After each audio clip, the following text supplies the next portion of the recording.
Kailangan ko ulit mag-overtime ngayon. Tutal, nagtatrabaho pa rin si Chan. Mas maganda ang litrato sa TV sa opisina, di ba? Hindi ito Pico, hindi rin ito horror. Ang hirap, pero may isang taong medyo mukhang kakilala ko lang ang nang-aasar sa akin.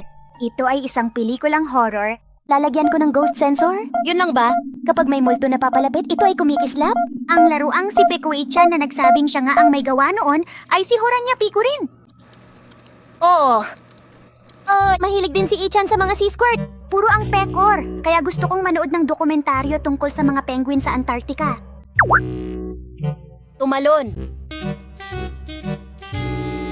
Parang gusto kong manood ng horror movie ngayon.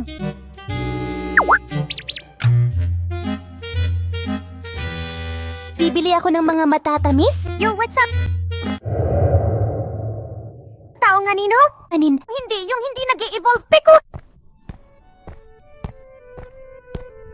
May tao ba ron?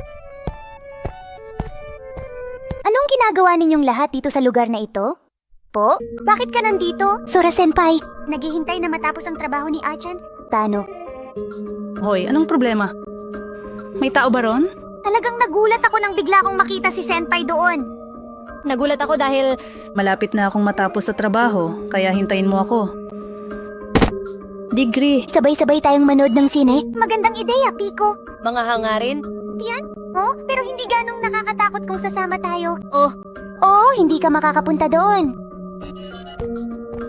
Maghintay. Salamat sa iyong pagsusumikap. oh, Jiwiz. Naku, kung iisipin ko, si Sora pala ang nagbukas ng TV. Hindi.